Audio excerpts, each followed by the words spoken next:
So grab yourself a chair and we're going to do seated posture. So mine's a hard chair, hard back with a cushion. So from here then, when we sit down, it's sort of really quite important that we don't just sort of flop down and then we end up sort of leaning on the back of the chair and slumping forward so that we're here. So we want to sort of get away from this sort of thing because this is going to push down on your internal organs and things like that. So we need to sit up. So obviously sit up and we just sort of think, right, I'm sitting up straight, and then we automatically sort of go back to resting on the back of the chair. So what I want you to think about doing is not necessarily just resting in the back of the chair.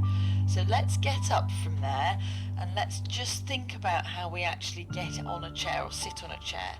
So let your hands slide down your thighs and stick your bottom out and place your bottom on the chair. So I haven't gone and I'm not lying on the back of the chair and then sitting upright. So don't just go back and lean on the chair. So sitting up straight.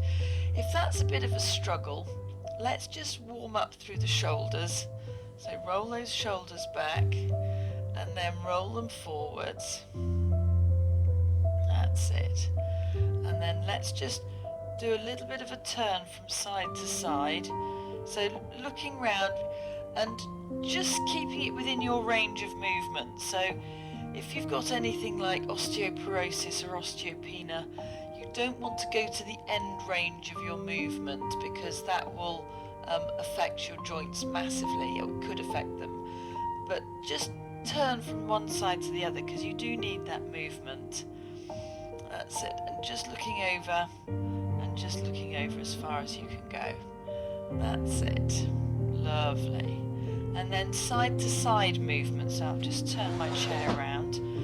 So let your hand go from side to side and just again lateral flexion. Really important just to warm up the back. And I say warm up the back, it's just to sort of really get all those creaky bits from to just help to get them moving again. That's it. Or just after the night. So just turn from side to side, roll those shoulders back.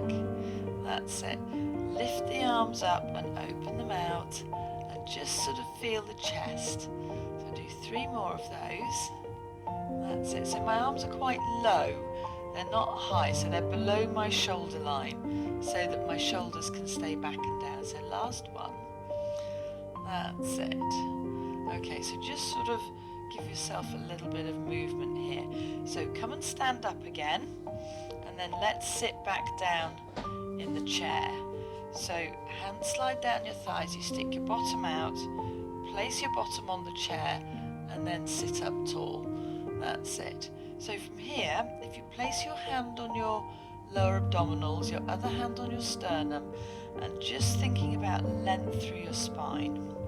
So again, come and stand up and then come and sit down. So as we've done before, hand on your lower abdominals, hand on your sternum. Think about length through the body and then bending the knees, lean forwards and place your bottom on the chair so you're sitting up tall. That's it. So just see how that feels. Now it might be, this chair, my hips are the same height as my knees.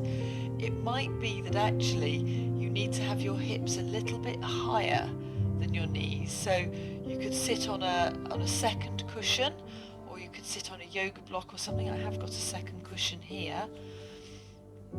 So you could sit on a second cushion. So I'll pop that one underneath and that one on top. So again, hands on your lower abdominals, hands on your sternum, bend your knees and come and sit down. Now that is actually, even though it feels more poofy with 2 cushions, because I've got my hips just that little bit higher, so I don't know, it might even be about 1 centimetre higher, it just gives me that little bit of extra room in my hip flexors here so that I can sit up straight, so I'm not just being pushed back into the back of my chair. So that has really helped. So maybe the chair that you're sitting on is not quite right for what you're doing. So could it just be the chair at the dining table or where you're watching TV or whatever like that, so your hips a little bit higher than your knees will make all the difference. And then just allowing yourself to sit tall. And there we go. So sitting posture, how does that feel? I hope that feels good.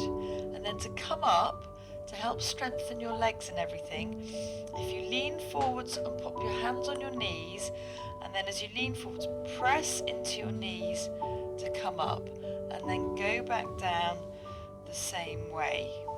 And use those hands on your knees, because then you are squatting. And I know that squats are something that we don't particularly like, or our knees don't like, or whatever it is, but you do it every time you go to the loo, and you do it every time you walk up steps. You've got that action where you're lifting that knee, or you're doing that little sort of squat action. So helping yourself in and out of the chair with your hands on your knees is going to help improve the strength in your glute muscles and just really help to propel you forwards. And also it's going to oil your knees too. So I hope that was helpful. Let me know. Well done.